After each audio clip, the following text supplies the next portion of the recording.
জমকালো আয়োজনে বাংলাদেশে অনুষ্ঠিত হয়ে গেল আন্তর্জাতিক বিশ্ববিদ্যালয়ের শিক্ষার্থীদের ২৪তম চীনা সেতু চীনা ভাষা দক্ষতা প্রতিযোগিতা। বৃহস্পতিবার রাজধানীর নর্থ সাউথ বিশ্ববিদ্যালয়ের মিলনায়তনে অনুষ্ঠিত হয় এই প্রতিযোগিতা। চীনা সেতু চীনা ভাষা দক্ষতা প্রতিযোগিতা একটি আন্তর্জাতিক গুরুত্বপূর্ণ প্ল্যাটফর্ম। এর মাধ্যমে বিশ্বের বিভিন্ন দেশের শিক্ষার্থীরা চীনা ভাষায় তাদের দক্ষতার পরিচয় দিতে পারেন, পাশাপাশি চীনা ভাষা ও সংস্কৃতি সম্পর্কে জানার সুযোগ পান। একই সঙ্গে চীনা ভাষা চর্চাকারীদের সঙ্গে আদান প্রদান ও বন্ধুত্ব গড়তেও পারেন তারা। এবারের প্রতিযোগিতাটি আয়োজন করেছে বাংলাদেশে অবস্থিত চীনা দূতাবাস। আয়োজনের বাস্তবায়নে কাজ করেছে নর্থ সাউথ বিশ্ববিদ্যালয়ের কনফুসিয়াস ইনস্টিটিউট, সহ বাস্তবায়ন করেছে ঢাকা বিশ্ববিদ্যালয়ের কনফুসিয়াস ইনস্টিটিউট এবং শান্ত মারিয়াম হংহ কনফুসিয়াস ক্লাসরুম।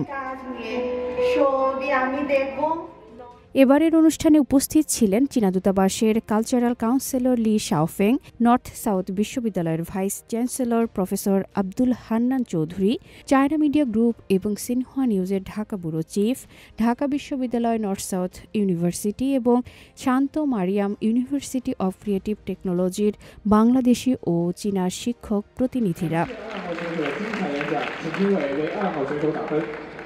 অনুষ্ঠানে বক্তব্যে বাংলাদেশিদের জন্য চীনা ভাষা শেখার গুরুত্ব তুলে ধরেন চীনা দূতাবাসের কালচারাল কাউন্সিলর লি শাওফেং।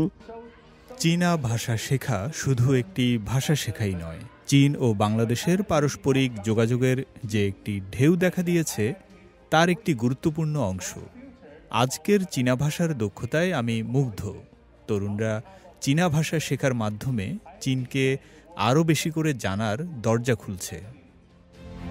চলতি বছর চীন ও বাংলাদেশের কূটনৈতিক সম্পর্ক প্রতিষ্ঠার ৫০তম বার্ষিকী উল্লেখ করে তিনি আরও বলেন, গেল ৫ দশকে চীন ও বাংলাদেশের পারস্পরিক শ্রদ্ধাবোধ বাড়ছে, পাশাপাশি কূটনৈতিক সম্পর্ক আরও গভীর হচ্ছে, রাজনৈতিক আস্থা, অর্থনৈতিক সহযোগিতা এবং সাংস্কৃতিক বিনিময়ও বাড়ছে।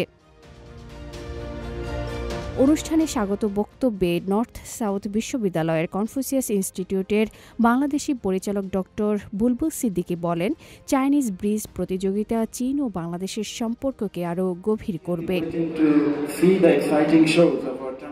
দিনের শুরুতে প্রতিদ্বন্দ্বিতামূলক এই প্রতিযোগিতায় ১ জন শিরোপা, ২ জন রানার্স আপ ও ৩ জন তৃতীয় পুরস্কার অর্জন করেন। এছাড়া আরও ৪ জনকে এক্সিলেন্স পুরস্কার দেওয়া হয়েছে। বাংলাদেশ ধাপের চ্যাম্পিয়ন পরবর্তীতে আন্তর্জাতিক ট্রফির জন্য চীনে যাবে এবং আন্তর্জাতিক চীনা ভাষা শিক্ষক বৃত্তি প্রকল্পে অংশগ্রহণের সুযোগ লাভ করবেন।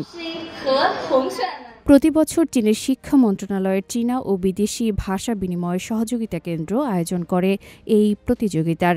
২০০২ সালে এই প্রতিযোগিতার প্রথম আসর অনুষ্ঠিত হয়। ২৩ বছরের দীর্ঘ যাত্রায় সেতুটি বিশ্বের ১৬০টিরও বেশি দেশ ও অঞ্চলের মধ্যে একটি শক্তিশালী সংযোগ স্থাপন করেছে।